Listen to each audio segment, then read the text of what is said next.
হযরত আইয়ুব আলাইহিস সালাম 70 বছর পরে আল্লাহ পরীক্ষা করলেন, রোগ দিলেন, এমন ব্যায়াম দিলেন যে ব্যায়ামের কারণে শরীরে ফোকা ধরে গেছে, ফুক এসে গেছে। ফোকা খাইতে খাইতে সমস্ত শরীর একদম দুর্বল করে ফেলছে, শরীরের সমস্ত গোশত খেয়ে ফেলছে, হাড্ডিগুলা দেখা যাচ্ছে, হাড্ডি দেখা যাচ্ছে। তখন এলাকার মানুষ আইয়ুব আলাইহিস সালামকে ধরে জঙ্গলে দিয়ে আসলেন, জঙ্গলে ফেলে আসলেন। সমস্ত বিবিরা চলে গেল, শুধুমাত্র একজন বিবি রয়ে গেল, বিবি রাহেমা, বিবি রহিমা। স্বামীর সেবা করলেন, স্বামীর সেবা যত্ন করলেন, আর কিছু কাজকর্ম করে আয় রোজগার করে স্বামীকে খাওয়াইতেন, স্বামীর সেবা করতেন। এইভাবে যাইতে যাইতে একদিন 2 দিন নয়, 1 মাস 2 মাস নয়, 1 বছর 2 বছর নয়, সহিহ riwayat মতে 7 বছর, কিন্তু প্রসিদ্ধ হলো 18 বছর। আল্লাহু আকবার। সহিহ riwayat 7 বছর। কত বছর অসুস্থ ছিলেন? আর প্রসিদ্ধ হচ্ছে 18 বছর। প্রসিদ্ধ আর শুদ্ধ মধ্যে বেশ কম আছে না নাই? ওনার কথা নবজন ভাল্লা। একটা হচ্ছে প্রসিদ্ধ, একটা ঘটনা ঘটে গেছে, এটা প্রসিদ্ধ হয়ে গেছে, কিন্তু বাস্তবে দেখা যায় ঘটনা অন্যরকম। এরকম আছে না? আইয়ুব আলাইহিস সালাম বাস্তবে অসুস্থ ছিলেন, সহিহ riwayat মতে কয় বছর? কিন্তু প্রসিদ্ধ আছে 18 বছর। আচ্ছা, 7 বছর কি কম? আমাদের দেশে একজন মানুষ 1 দিন 2 দিন 3 দিন অসুস্থ হলে কোন একজন বড় লোক, আজকে বুখারী খতম, কালকে কোরআনী খতম, পরশুদিন সূরা নামের খতম, এইভাবে এক মাদ্রাসায় মেজজান, আরেক মাদ্রাসায় বুখারী খতম, আরেক মাদ্রাসায় গরু। ও আল্লাহ, শুধু সুস্থ হওয়ার জন্য। কি হওয়ার জন্য? সুস্থ হওয়ার জন্য। দরফত দরফত নাই, কোনো সবর করতেছে, দরফত দরফত। হাজারো মানুষ আছে না নাই? একটু ব্যায়াম হলে ও আল্লাহ সবর করে না, দরফত দরফত দরফত দরফত দরফত দরফত দরফত দরফত। অথচ আইয়ুব আলাইহিস সালাম কয় বছর? 7 বছর। কোনো অভিযোগ নাই, কোনো আওয়াজ নাই, সবর। সবর কেমন সবর? যখন ফোকা খাইতে খাইতে সমস্ত শরীর খাই ফেললো, জিহ্বা বাকি আছে, তখন কান্নায় ব্যঙ্গে বলেন, আল্লাহ এতদিন আমি তোমার দরবারে ফরিয়াদ করি নাই, কারণ তোমার হুকুমেই আমি অসুস্থ হয়েছি। তুমি হুকুম না দিলে আমি অসুস্থ হতাম না, তোমার হুকুমেই আমি অসুস্থ হয়েছি। তোমার হুকুমে আমি সুস্থ ছিলাম 70 বছর, এরপরে তোমার পছন্দ হয়েছে আমাকে অসুস্থ করেছো। আমার কোনো অভিযোগ নাই, আমার কোনো আপত্তি নাই। আল্লাহ আল্লাহ আল্লাহ। একটা ফোকা যদি শরীর থেকে কখনো যদি পড়ে যেত, আইয়ুব আলাইহিস সালাম হাতে নিয়ে সেটা আবার নিয়ে হাতে ধরে লাগাই দিত। ও ফোকা খাও, যাইও না, আমার আল্লাহ পাঠিয়েছে, খাও। শরীর থেকে পড়ছে কেন? পড়লে তুমি মারা যাবা। এইভাবে পোকাটা নিয়ে শরীরে উঠাই দিত। এইভাবে কমপক্ষে কয় বছর? 7 বছর। এগুলা বলতেছি কেন? আমরাও যদি আল্লাহ না করুক যদি অসুস্থ হয়েও যায়, তখন দরফর দরফর করব না, সবর করব ইনশাআল্লাহ। মনে থাকবে ইনশাআল্লাহ। কোন সময় বিপদ আসলে, কোন সময় অসুস্থ হলে দরফর দরফর হাই হুতাশ করব না। ও আল্লাহ কেন বুধায় মরি জিঙ্গু ফাল্লার ব্যাগের সর্বনাশা না ফাল্লার, এ ধরনের কথা বলবো না, বরং সবর করব আর আল্লাহর কাছে ফরিয়াদ করব। কার কাছে? রোগ দিয়েছেন কে? রোগ থেকে মুক্তির ব্যবস্থা করবেন আল্লাহ ছাড়া এই পৃথিবীতে আর কারো ক্ষমতা আছে? রোগ থেকে মুক্তির ব্যবস্থা করা আল্লাহ ছাড়া আর কারো শক্তি আছে? না। আইয়ুব আলাইহিস সালাম যখন জিহ্বাতে ফোকা ধরবে, ওই সময় কান্না করে আল্লাহর কাছে ফরিয়াদ করলেন, রব্বি আন্নী মাগলুবুন ফান্তাসির, রব্বি আন্নী মাসানিয়াদ-দুররু ওয়া আনতা আরহামুর রাহিমিন। আল্লাহ রে, আমি ক্ষতিগ্রস্ত হলাম। আল্লাহ এতদিন আমার শরীরে ফোকা ছিল, জিহ্বাটা সুস্থ ছিল, জিহ্বাটা ভালো ছিল, যার কারণে তোমার জিকির করতে পারতাম, তোমাকে ডাকতে পারতাম, আমার জিহ্বা সুস্থ ছিল। আল্লাহ ফোকা যদি আমার জিহ্বা খেয়ে ফেলে, আমি তোমাকে কিভাবে ডাকবো? তোমাকে কিভাবে স্মরণ করব, তোমার জিকির কিভাবে করব। আল্লাহ আমার জিহ্বাটা ফোকা দ্বারা আক্রান্ত করিও না, এই জিহ্বা দ্বারা যেন তোমাকে ডাকতে পারি। সুবহানাল্লাহ। আল্লাহ আল্লাহ क्या मुबारक नाम है, अल्लाह अल्लाह मोमेनों का काम है। अल्लाह अल्लाह क्या मुबारक नाम है, अल्लाह अल्लाह मोमेनों का जिक्र है। সুতরাং আল্লাহ আমাকে আমার জিহ্বাকে সুস্থ রাখো, আমি যেন তোমাকে ডাকতে পারি, তোমার জিকির করতে পারি। সুতরাং আমার ভাইয়েরা, অসুস্থ হলে, বিপদগ্রস্ত হলে হাই হতাশ করব না, দরফর দরফর করব না, বরং সবর করার জন্য চেষ্টা করব। ওয়াদা করেন ইনশাআল্লাহ। ঘটনা মনে আসেনি? কোন ঘটনা থেকে গিয়েছি? বনি ইসরায়েলের ওই মানুষ যিনি কোথায় গেছেন, সাগরের পারে, সাগরের দ্বীপে আল্লাহ পৌঁছাই দিলেন। ডালিম খাইতে লাগলেন। তিনি আল্লাহর কাছে ফরিয়াদ করলেন, আল্লাহ আমি নদীর পানি খাইতে পারি না, লবণাক্ত। আল্লাহ নদীর পানি লবণাক্ত কেন করলেন? তার হিকমত। যত ফোঁসা গোসা আছে, যত নষ্ট জিনিস আছে, আমরা নদীতে গিয়ে ফেলে দিই। শহরের চট্টগ্রাম বন্দর না, শুধু সারা বাংলাদেশের, সারা বিশ্বের যত ময়লা আবর্জনা আছে সব সাগরে ফেলাই। কোথায় ফেলাই? সাগরে ফেলাই। সব সাগরে হজম করে, সব সাগরে হজম করে। আল্লাহ পাকের কুদরত, সাগরের পানি লবণাক্ত হওয়ার কারণে ওগুলা সমস্ত ময়লাগুলা জ্বালাইয়া ফুরাইয়া সংশোধন করে ফেলে। সুবহানাল্লাহ সুবহানাল্লাহ। এই জ্বালানো, জ্বালাইয়া ফুরাইয়া সংশোধন করার ক্ষমতা মিষ্টি পানির নাই, তিতা পানির, লবণাক্ত পানির আছে। সেই জন্য আল্লাহ তাআলা সাগরের পানিকে লবণাক্ত করেছেন। আর বান্দা যেহেতু লবণাক্ত পানি পান করতে পারবে না, সেই জন্য আল্লাহ মাটির নিচে টিউবওয়েল দাঁড়িয়ে আমাদেরকে মিষ্টি পানি নিতে হয়। মাটির নিচে আল্লাহ মিষ্টি পানির ব্যবস্থা করেছেন। আল্লাহ জানেন আমার বান্দারা লবণাক্ত পানি পান করতে পারবে না, সেই জন্য তাদের জন্য মিষ্টি পানির ব্যবস্থা করে রাখছেন। সুবহানাল্লাহ সুবহানাল্লাহ। আল্লাহ আহকামুল হাকিমিন, আল্লাহ আরহামুর রাহিমিন। আল্লাহু আকবার বলেন। আল্লাহ পাকের ক্ষমতা আছে না নাই? বনি ইসরায়েলের দিকে ফরে যাব, ওই কদুর কথা শেষ করি নাই, মনে আসেনি? কদুর কথা। সে ব্যক্তি বট গাছের নিচে ঘুমাইতেছে। আল্লাহ তোমার আকল এখানে এসে মনে হয় একটু কমে গেছে মনে হয়। এত বড় বিশাল গাছ, বট গাছ, ফল দিয়েছ ছোট, আর খদুর লতা সামান্য লতা, ফল দিয়েছ বড়, ফল দিয়েছ বড়। আল্লাহ এই যুগ বিয়োগ আমি দিতে পারতেছি না, এরকম কেন করলা? এটা ভাবতে না ভাবতে সে ঘুমাই পড়ল। আল্লাহ বট গাছে বত্তা ধরলে, বত্তা গাছে বত্তা ধরলে তখন ময়না পাখি, কাউয়া এগুলা এসে টুকুর মারে, খায়। কিছু খায়, কিছু ফেলায়। বলুন না, কিছু খায়, কিছু ফেলায়, নাকি সব খায়? কিছু খায়, কিছু ফেলায়।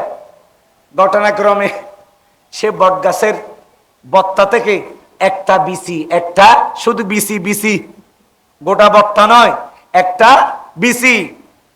যিনি বট গাছ তলে ঘুম গেছেন, ঘুমাই ওনার নাকের ডগায়, নাকের আগায়, নাকের আগায়, নাকের গোস্ত, নাকের আগা নরম না? ধরো নরম না?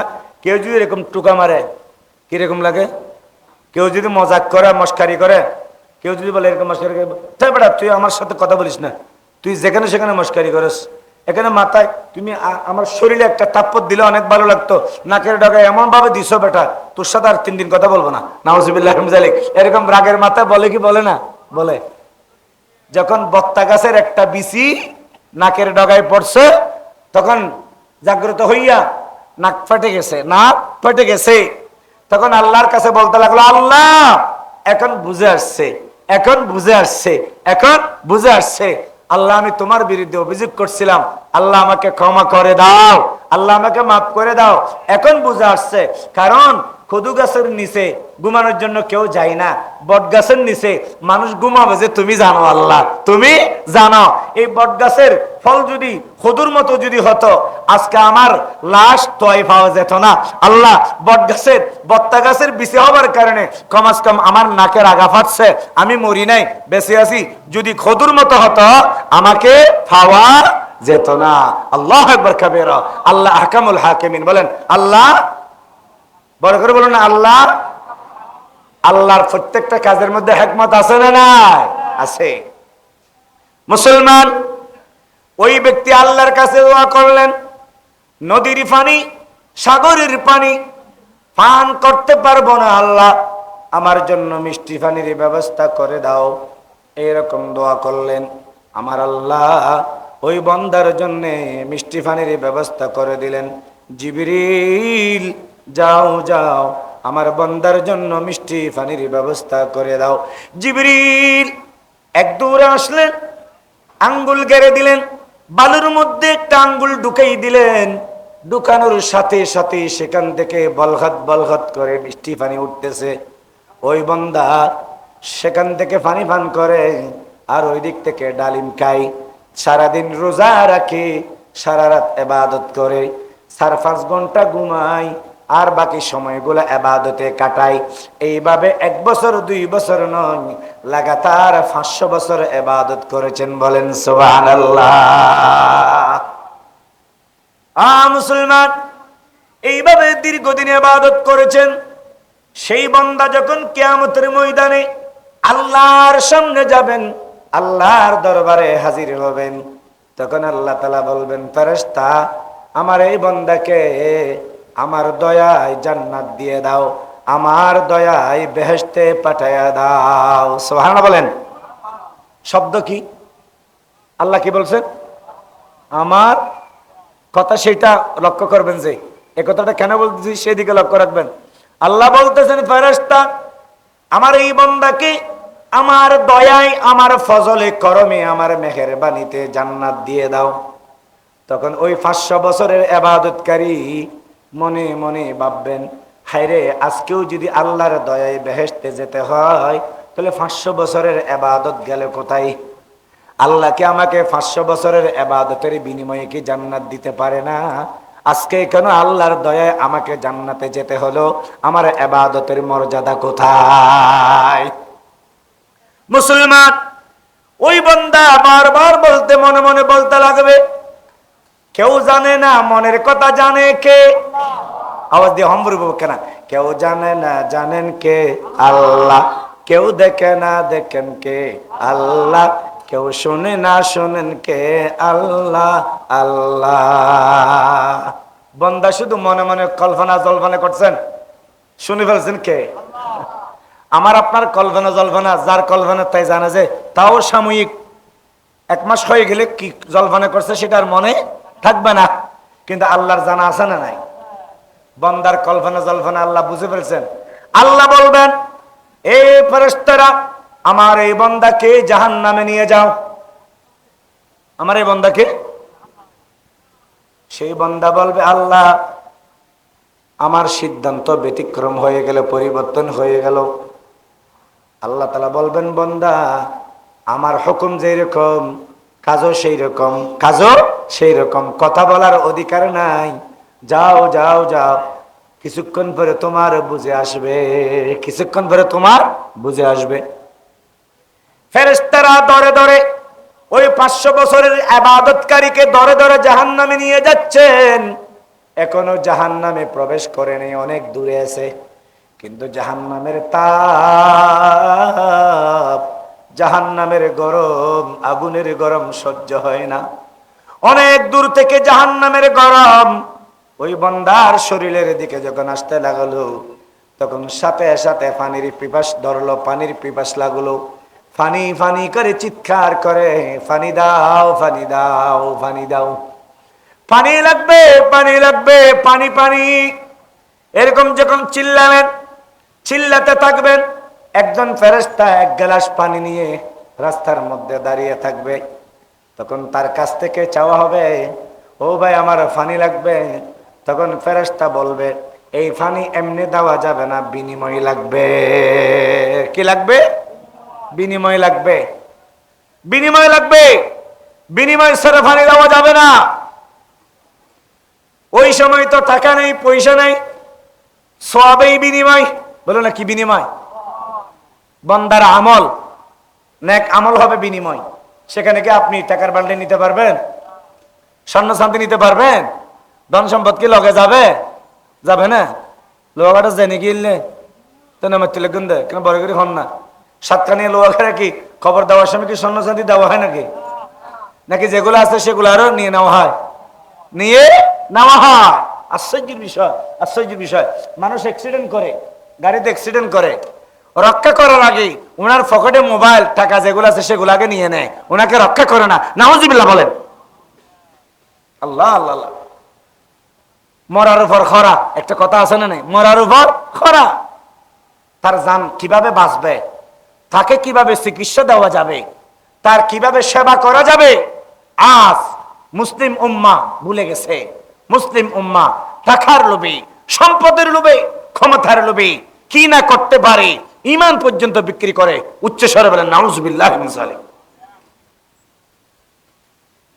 একজন মানুষ মারা যাচ্ছে, অ্যাক্সিডেন্ট হয়ে গেছে, তাকে তাড়াতাড়ি হসপিটালে চিকিৎসা সেবা না দিয়ে তার পকেটে, তার গলায়, নারী হলে তার গলায় স্বর্ণ আছে কিনা, তার কানে কামফুল আছে কিনা, তার নাকে নাকফুল আছে কিনা, তার হাতে বালা আছে কিনা, সেগুলো আগে কেড়ে নেওয়া হয়, নিয়ে লম্পট নিয়ে পালিয়ে গেছে, আর ওই বেচারি ওখানে পড়ে আছে। এরকম হাজার প্রমাণ আছে না? নাই আছে। আবার দাবি করে আমি মুসলমান। তোমার মুসলমান শুধু মসজিদ পর্যন্ত নাকি? তোমার মুসলমান শুধু রমজান পর্যন্ত নাকি? ইসলাম শুধু কি নামাজের নাম? ইসলাম নাকি শুধু রোজার নাম? ইসলাম নাকি শুধু হজের নাম? ইসলাম এটা শুধু একটা ধর্মের নাম নয়, ইসলাম গোটা জীবনের জীবন বিধান। উচ্চ স্বরে বলেন ঠিক কিনা? ইসলাম পুরো জীবনের জীবন বিধান, শুধু একটা ধর্মের নাম নয়, পূর্ণাঙ্গ জীবন বিধান। শুধু নামাজের জন্য আসে নাই, শুধু রোজার জন্য আসে নাই।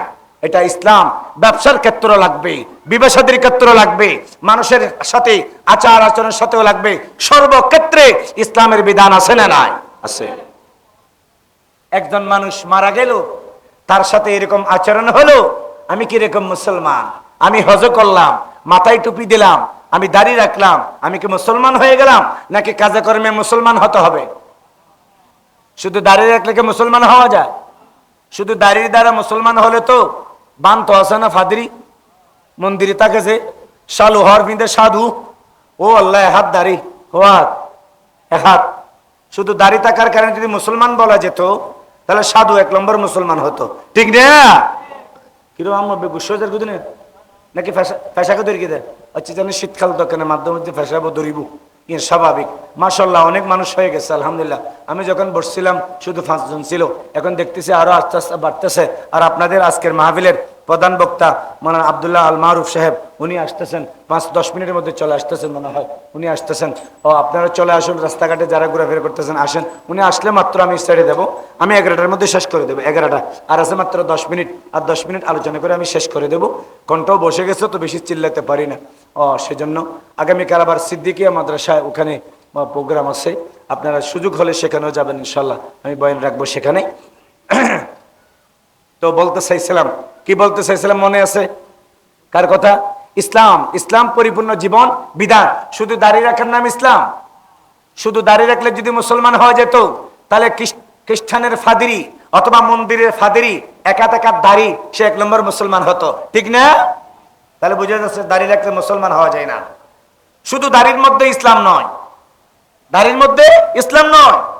হ্যাঁ, দাড়ি ইসলামের একটা অংশ, সম্মানের জিনিস, শিআর, ইসলামের শিআর, ইসলামের ঐতিহ্য।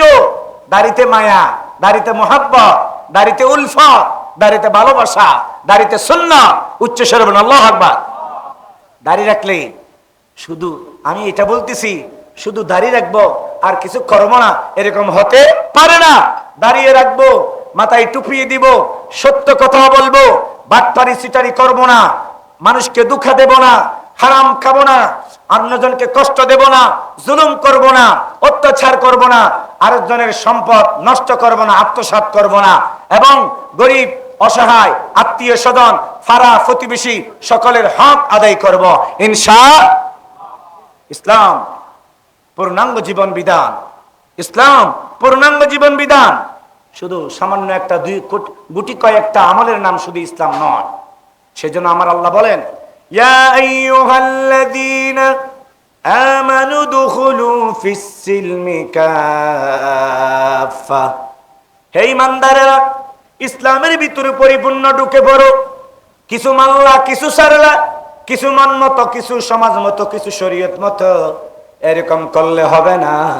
পরিপূর্ণ তোমাকে শরীয়ত মতো সঁপে দিতে হবে। পরিপূর্ণ শরীয়ত মতো তোমাকে জীবন সাজাতে হবে। কথা বলেন ঠিক কিনা? রাজি আছে ইনশাআল্লাহ? বলেন পরিপূর্ণ ঢেলে সাজাবো কোরআন মতো, শরীয়ত মতো, নাকি মন মতো? শরীয়ত মতো। বলেন কি মতো? আরো জোরে। নাকি কিছু মন মতো, কিছু সমাজ মতো, কিছু রাষ্ট্র মতো? না, আমি পরিপূর্ণ শরীয়ত মতো চলবো ইনশাআল্লাহ। মুসলমান